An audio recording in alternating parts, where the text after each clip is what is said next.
रहती थी। कमला काजू की खेती किया करती थी।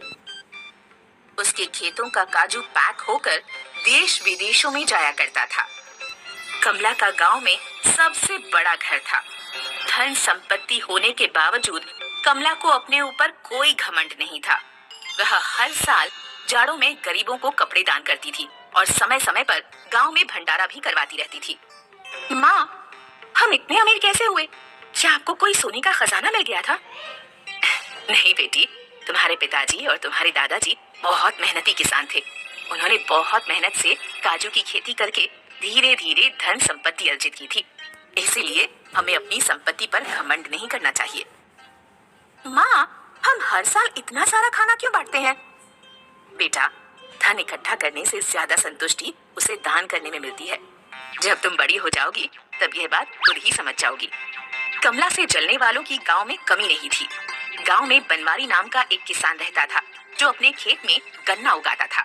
इस बार गन्ने की फसल फिर हल्की रही है। उधर काजू की खेती देखो कितनी बढ़िया हुई है।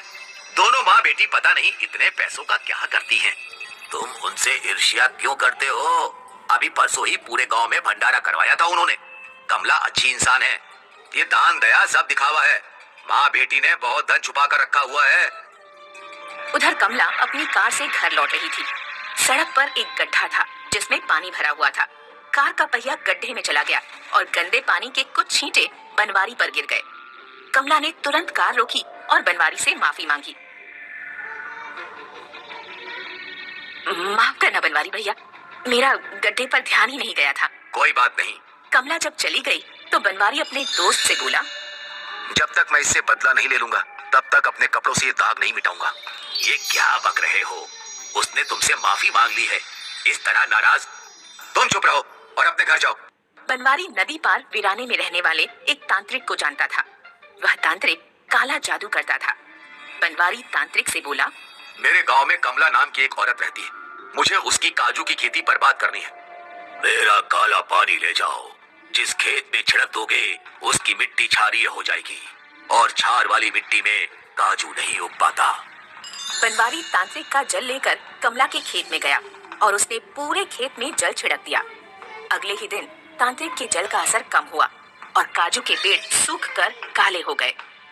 करिश्मा खेत पर गई तो उसने पेड़ों को देखा। उसने सारी बात जाकर अपनी माँ को बताई। पेड़ कैसे सूख सकते हैं? जरूर किसी ने मिट्टी में कुछ मिलाया होगा। कमला ने खेत पर जाकर मिट्टी की जांच की। मिट्टी में क्षार बढ़ा हुआ है। लगता है किसी ने कोई जादू किया है। हमारे इलाके में ऐसी मिट्टी कहीं नहीं पाई जाती। अब क्या होगा माँ? चिंता मत करो बेटी, तुम्हारे पिता ने मरने से पहले खेती पर एक किताब लिखी थी। कमला ने किताब में पढ़ा कि क्षारीय मिट्टी में चंदन की लकड़ी उगाई जा सकती है। अगले ही दिन उसने अपने खेत में चंदन के पेड़ के बीज डाल दिए। कुछ महीनों बाद चंदन के पेड़ बड़े बड़े हो गए। उन्हें बेचकर कमला को काजू से भी दुगनी कमाई हुई।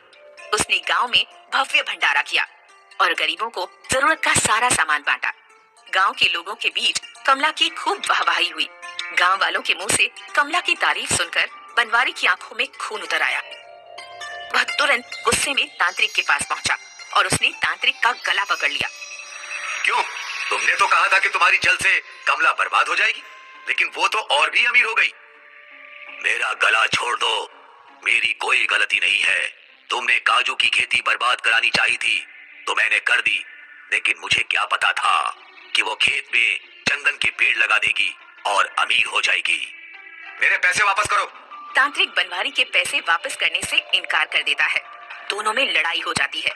तांत्रिक अपनी भस्म बनवारी के ऊपर डाल देता है और बनवारी जलकर राख हो जाता है। एक गांव में काशीराम और छोटेलाल नाम के दो आदमी रहते